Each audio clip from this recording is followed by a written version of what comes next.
Welcome to the Tech Talks Daily Podcast, where you can learn and be inspired by real-world examples of how technology is transforming businesses and reshaping industries in a language everyone can understand. Here is your host, Neil C. Hughes.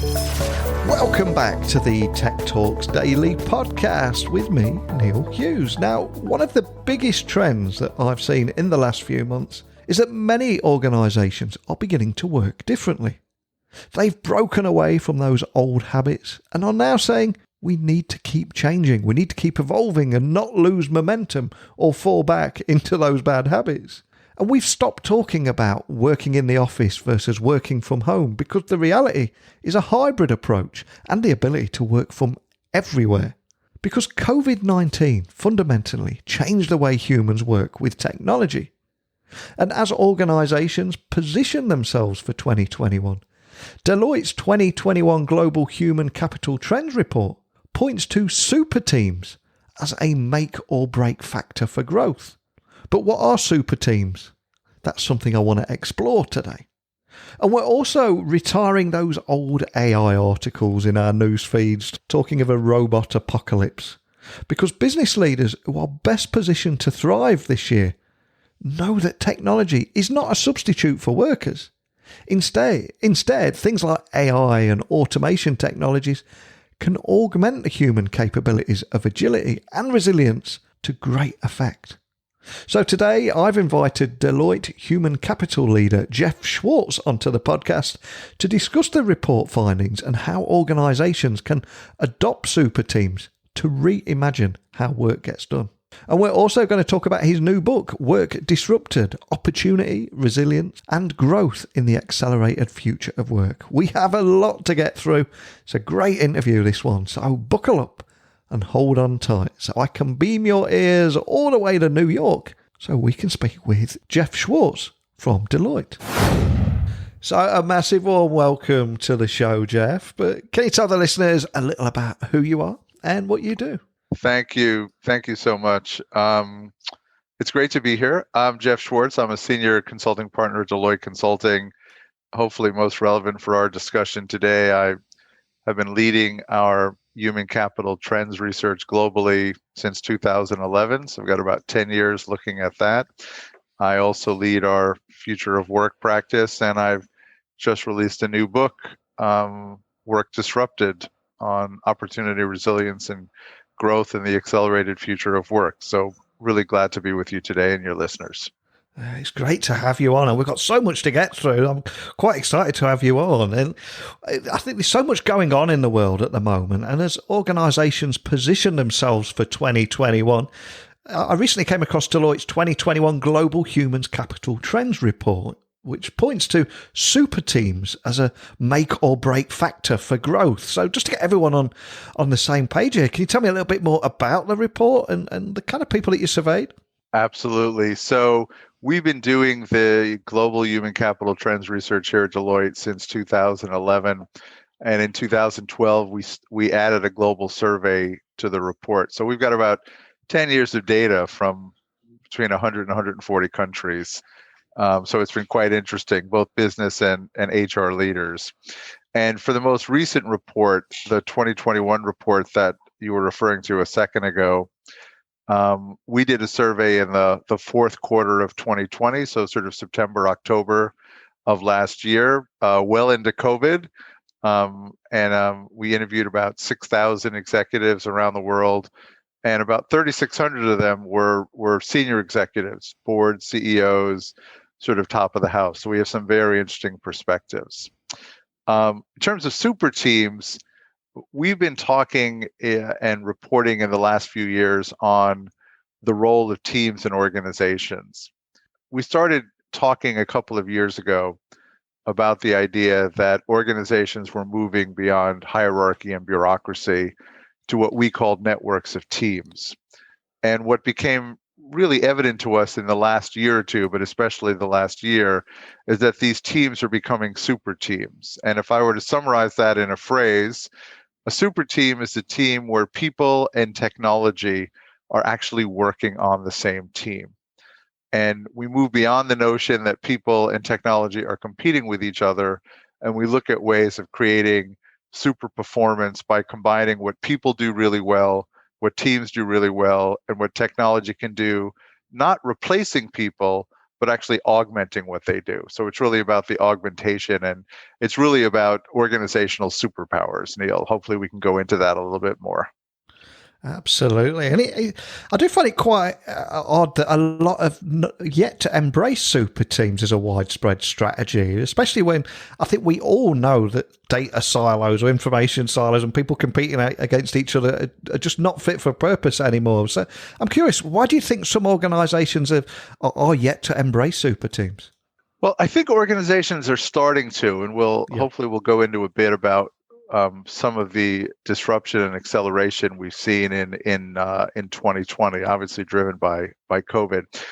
I think one of the reasons that we have seen organizations slow and leaders slow to pick up the idea of super teams is that so much of the focus in business and organizations, and generally rightly so, is on increasing efficiency, doing things cheaper and faster. And this has led to probably too much of a focus on substitution strategies. And there's been a big focus in the last 10 years, both with robotics and AI, to ask the question, how can we take human labor out of the equation and make it cheaper, faster, more efficient, fewer errors by bringing in technology? And I'm not the first to say, hopefully on your show, that productivity and efficiency are really important, but the real growth engine in the economy and organizations is in innovation. And as organizations and business leaders get to a balance of how are we doing on productivity and how are we doing in terms of innovation, it's really on the innovation side and the growth side that we're seeing the power of super teams. So I think part of it has been the focus and the heavy focus, if you will, on productivity over innovation, on cost management versus growth. And I think as we're moving into the next phase of what we at Deloitte call the respond, recover, thrive phase of COVID, we're seeing companies really shift their attention to how they're leading forward and what those growth strategies are really about. So I think we're going to see a pickup on that. And I think as well, we have seen a lot of people leveraging technology and then at the expense of their employees. But of course, I think when it works best is when technology and humans, and they complement each other's strengths by working alongside each other. And one of the things that stood out in the report for me was that 16% of respondents said that they're building portfolios of humans and machines working together, which feels like an incredibly low number. Did that surprise you? Well, as I mentioned, Neil, I've been doing this research for 11 years, so not much surprises me. The fact that 1 out of 6 say that they're currently looking at that, it was a little bit surprising. And it was also a little bit disappointing that we're almost over-vectoring on that piece. But I think that there is some good news, and I'll highlight another data point that was in the survey that we actually found very optimistic, and in some ways the most interesting statistic in the report that we put out in December 2021. We asked these 3,600 senior executives from 99 countries, how do you think about work transformation? What are you trying to accomplish with work transformation? And how has that differed pre-COVID? And now that we're getting to post-COVID, we're not quite there, but what do you think your priority will be for work transformation post-COVID? And pre-COVID, about 65% of the executives we surveyed said that their focus for work transformation was on optimizing work or redesigning work. And we defined it pretty clearly. By optimizing work, we basically meant doing the work cheaper and faster. And by redesigning work, we were asking about, are you substituting technology for human labor? And again, pre-COVID, it was about 65% said that they were focusing on optimization and on redesigning, and only 29%, 3 out of 10, said that their focus was on reimagining work. Reimagining work, when we say that, what we're talking about is new combinations of people, teams, and technology to not only do more of what we're currently doing, but to do new things as well. Not just more of the same output, but more and different outcomes. Post-COVID, the numbers flipped. As I mentioned a moment ago, 29% said that their focus was on reimagining work. Post-COVID, that number more than doubled to 61%. So another way of just summarizing this, 6 out of 10 executives around the world are telling us that post-COVID, they see their priority for work and work transformation to reimagine the work they're doing, to re-architect the work they're doing. New combinations of people, teams, and machines, doing not just more of what they were doing before, but doing new things and new outcomes. And that will involve and require super teams. And that's where things get exciting for me. Is that presumably from the conversations that you're having, is that executive perspective on AI shifting now, with them recognizing that the use of technology and people is not an either or choice, like working from home, like working versus in the office? It's both and kind of partnership, isn't it? Well, this question, is it either or is it both and? I mentioned as we were getting started that I've just published this book, Work Disrupted. And one of the themes of the book is really thinking about what are the mental models and the maps that we're using, Neil, to think about the future of work. In this case, what we're thinking about is the relationship of people and technology going forward. And I think it's fair to say, or hopefully it's fair to say, that when most people think about people and technology today, the dominant narrative is that the machines and the robots and the algorithms are coming for our jobs. The emerging narrative is that when people and technology work together, we get what I would describe as the humanity unleashed narrative, and that is not yet. I think that is not yet the dominant narrative. And I think what's interesting today is the opportunity to explore and tell the stories of super teams, to explore and tell the stories of where we are seeing these new combinations of people and machines. Eric Brynjolfsson and Andy McAfee at Stanford and MIT have written a series of books, Racing Against the Machine, The Second Machine Age, where they talk exactly about this question, about how we need to be focusing on how people can compete with technology, not against technology. And for people listening, let's say we have a decision maker that could be listening anywhere in the world, and maybe they previously thought that a tech solution is about reducing costs and maybe headcount as well in some cases, which is the big elephant in the room, where they're not necessarily thinking about the bigger picture and people and machines and the kind of superpowers that can be created by working together. Can you possibly offer a few use cases or set the scene on the kind of possibilities in the future? I can, and let me give two examples. One is not necessarily about the future, but it's about something that we've all experienced pretty much around the world in the last, I want to get the date right, 40 years. And the example I'm going to use, and this has been much written about, Neil, is the impact of ATM machines, automated teller machines, on the retail banking workforce around the world. And here's an interesting way of looking at this story. In roughly 1979, 1980, we introduced these machines, and basically what they do is they take money and they give money out, and they can take checks. They have a very limited set of functions. However, if you go back, and not every listener will remember this, but in the late 1970s, basically what you did at a retail bank branch was deposit money or take money out.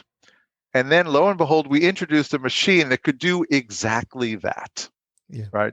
But what happened in the subsequent 30 to 40 years? The number of bank branches in most countries in the world increased significantly, in part because we could put fewer people into a branch because we had people and machines doing the work of retail banking, right? So the number of retail bank branches around the world grew at the same time that we went to millions of ATM machines around the world.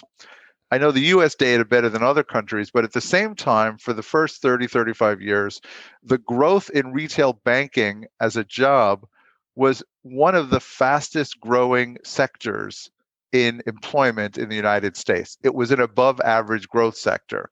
So what was going on, right? You introduced a technology that fundamentally could do what people were doing in the bank branches, but we doubled the number of bank branches and we added millions of people to that part of the workforce.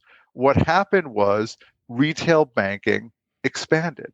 Retail banking moved from the process of taking and giving you currency to helping you get mortgages, to helping you get credit cards, to helping you deal with, in the last few years, cyber issues and risk issues and fraud issues. So it was the growth of the business and using that retail network that really changed what was going on. All right, so that's what we're familiar with. So the question I would ask is, what is your version of the ATM and the retail banking network for what you're doing? And you can imagine how we might apply this to retail and other industries.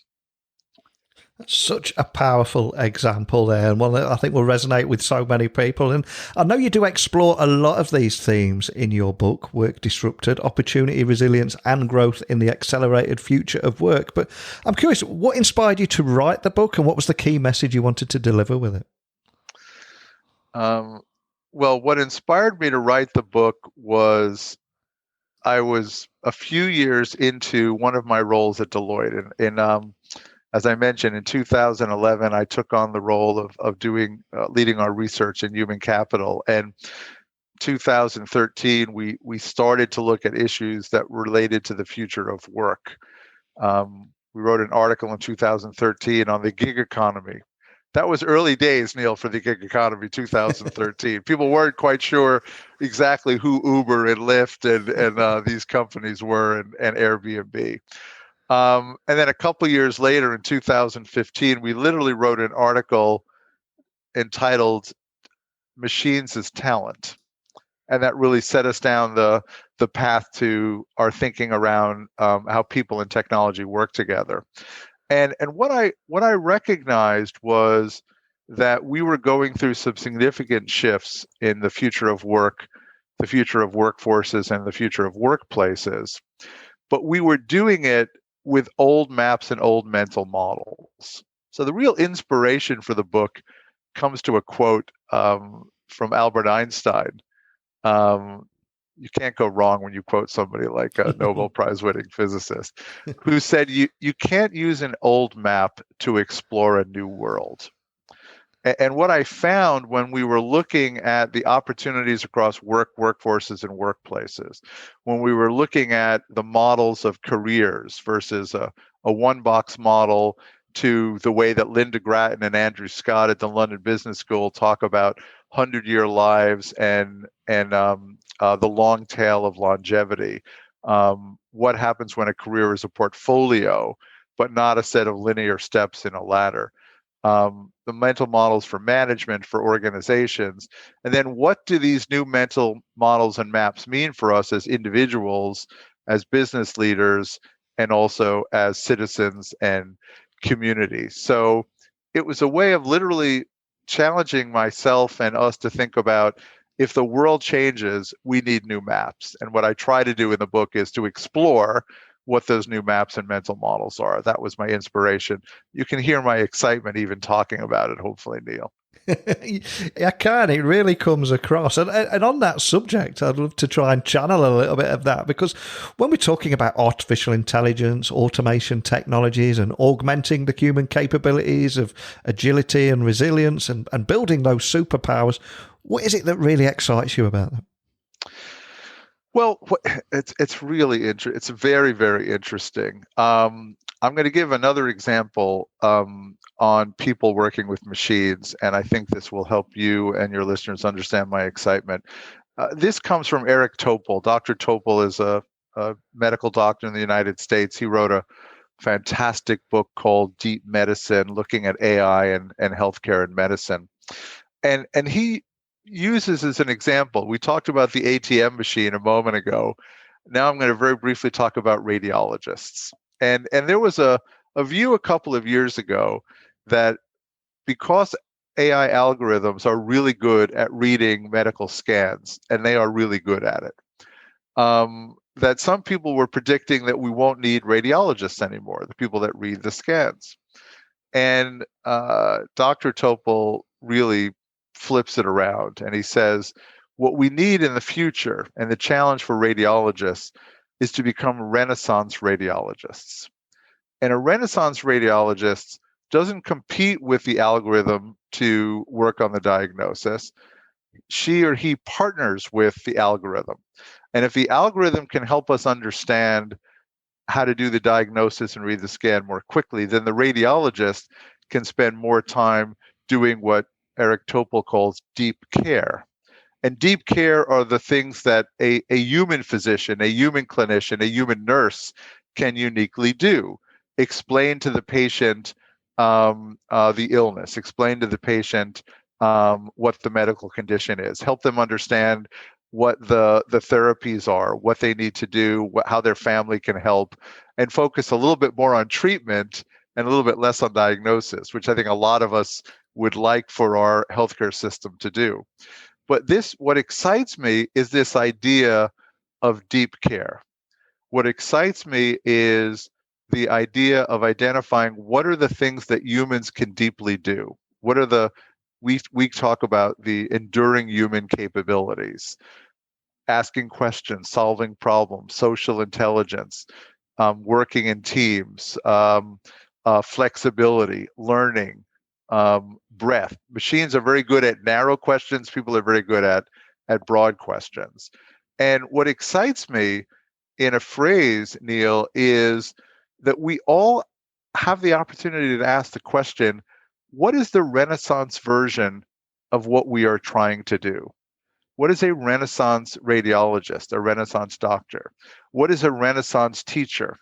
What is a Renaissance architect, right? And almost anything that we do, we have this opportunity to say, what is that Renaissance view? And by Renaissance, what we mean is combining people and technology to do new things in better ways. Love that so much. I'm going to ask you to gaze into your virtual crystal ball here now and ask you, what does the future of work look like, do you think? It's a big question. Well, here's why that's a really interesting question to ask in 2021. The way I would put it, Neil, to you and to our listeners today is we are all futurists now. Yeah. And we are especially futurists now because we have lived through 2020. One of my favorite quotes from 2020 is from Anne-Marie Slaughter, who's the president of the New America Foundation. It's a think tank in Washington, D.C. And she said in the middle of March, I think March 21st, which was early on in the pandemic in the United States, she said that the coronavirus and its economic and social fallout is a time machine to the future. And things that we thought would take 5 or 10 years took 5 or 10 weeks. In some cases, took 5 or 10 days. And because we have all experienced the future in 2020, is the way that I would put it, we know a lot more about the future of work in January of 2021 than we did in January of 2020. We know that we will be working much more with machines and algorithms. Companies are implementing and installing robots and algorithms. And so this intersection, the Superteams concept that we talked about, will be part, I believe, of the future of work. We know that the way that we work in terms of employment models is changing. I briefly mentioned gig work earlier. We expect in the next few years that, in some parts of the world, 30, 40, 50% of the workforce can be working in what we call now alternative models. So we will be working in workforce ecosystems where sometimes in our lives we'll be full-time employees and sometimes we'll be gig workers, and sometimes we'll be crowd workers, and we'll actually cycle in and out of different employment models. And third, and this is certainly something I think most of us have experienced in some way in 2020, seeing the future, is the future is not about working in the office or the campus or the laboratory or the factory or working at home. The future is about some combination of hybrid and flexible work, right? And so what's exciting, really exciting right now in 2021 is that we know more about the future than we did before. And I'll mention one other quote. You can tell that I like quotes, obviously, Neil. I think Will Gibson said maybe 15 years ago that the future is already here. It just is unevenly distributed. And I have a corollary. This is Schwartz's corollary, which is the future comes at us in accelerated bursts.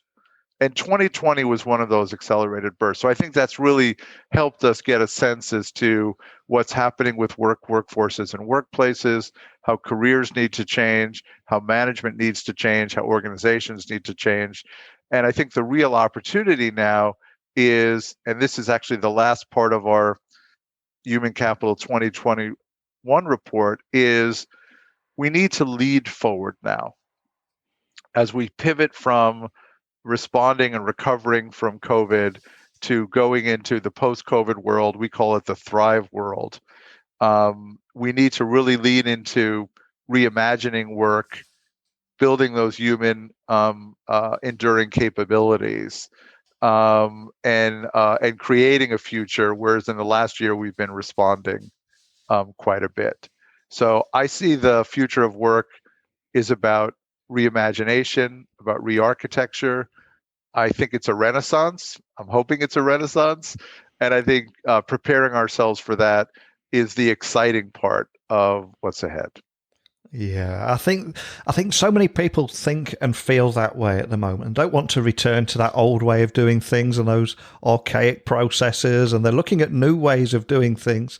And by the large part, there was been a huge experiment last year, and I think people don't want to lose momentum and want to continue that change. So again, another big question to finish on today is, do you have any tips or advice on how organisations could adopt super teams and reimagine how work gets done in that post-COVID world?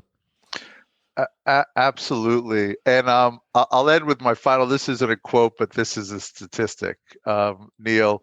You know, it's early 2021, so we have the Google Trends of 2020. Yeah. And one of the top Google trends that really caught my eye, they look at what we've all searched on globally through Google. And twice as many people searched on how to change the world in 2020 than searched on how to get back to normal. So this goes to your point about how we're leaning forward. How do you get started on super teams? There's a couple of things to do. One is to make work and teams the center of the organization analysis that we're doing, right? Too often we make efficiency and output the main focus of what we're doing. To put it another way, we often focus on doing more with less. We often focus on producing more of the same thing and doing it cheaper and more efficiently. And yet I go back to this observation, it's almost always through pivoting and growth and innovation. It's through doing new things in new ways and creating new markets and building new relationships that we create the value, right? So one way to get started is to ask the question, how are we focusing in our work on cost? How are we focusing on value? And how are we focusing on impact and meaning? And the more that you look at cost, value, and meaning together, the easier it is, I think, to get into this mindset of how do we create new value with super teams. And I think the other is simply asking the question, what can we do to get people and technology working together in innovative ways? And I'll end with this observation, if I might. one of the things that we saw in 2020, which I think helps us learn about how do we apply super teams going forward, were so many of the places that we saw super teams in 2020. And I'll give two very quick examples. One was in the automobile industry in the United States and other countries. And the automobile industry in 2020 was challenged not to produce more cars, but they were challenged to produce ventilators for COVID patients. So basically, they were asked, you know how to build complicated machines with 2,000 parts. Can you shift your attention to building this machine, a ventilator, which has about 700 parts, right? Yeah. And that was an example of a super team saying, we're not going to do the same thing and simply produce more of it. We're going to take the capabilities of people and machines and teams and produce an entirely new product with the capabilities that we have as an organization. And we saw the same thing in the pharmaceutical industry. There were no efforts outside maybe China in January or February of last year to build the vaccines that are being rolled out now. But many of the leading life sciences companies put together super teams. And these were super teams to create a new product for a new disease using new technology, putting together teams that did not exist in early 2020, but by March or April, hundreds, if not thousands of people were working on these projects, and they could not have done it without combining people and technology to process the information, to collaborate in real time, to collaborate across borders. So there's some really interesting inspiration, hopefully, that we have and can see for how we applied super teams to get through the recovery phase of the COVID world. And hopefully we can take some of those ideas now and apply them into the post-COVID, the Thrive world, this reimagination world that we're moving into now. Wow, what a powerful moment to end on, and real food for thought for everyone listening. But before I do let you go, though, for anyone listening that would want to carry on that conversation we started today, download the report, check out your book, or contact your team if they have any questions, what's the best way of doing that?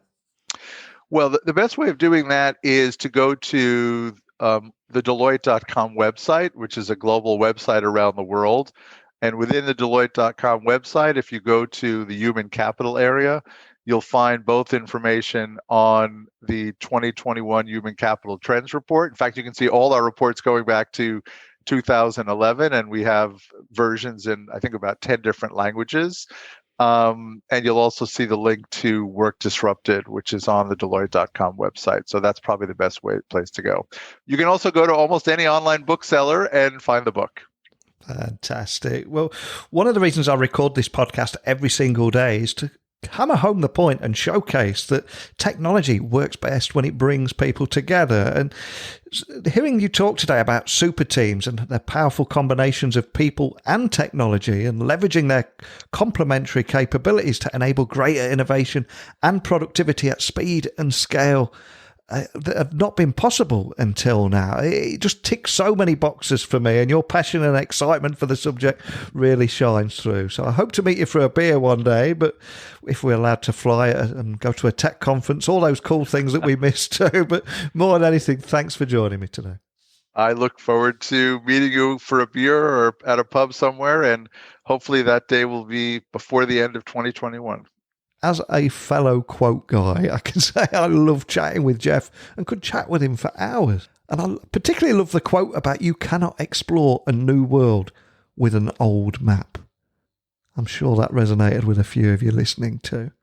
So I cannot thank him enough for coming on and also discussing why some organisations haven't yet embraced super teams as a widespread strategy, but that is changing, and how they're building more and more portfolios of humans and machines working together, not replacing people with technology. And also for discussing why the executive perspective on AI is shifting and recognising that the use of technology and people is not an either-or choice, but a both-and partnership. So check out Jeff's book and the work that they're doing there. Have a look at the insights in the report. And if you've got anything that you'd like to share with me and the kind of insights and the things that you're witnessing out there and how you're pivoting, innovating, or exploring new ways to explore growth opportunities, I'd love to hear from you. So please email me, techblogwriter@outlook.com, Twitter, LinkedIn, Instagram at Neil C. Hughes, and my website is techblogwriter.co.uk, where you'll find links to the 3 podcasts I host. This one, of course, Tech Talks Daily, Switched On Thinking with Netgear, and Tech Fusion by Citrix, as well as a myriad of ways that you can work with me. But that's it for today, so a big thank you for listening, and until next time, don't be a stranger. Thank you for listening to the Tech Talks Daily Podcast with Neil C. Hughes. Remember, technology works best when it brings people together.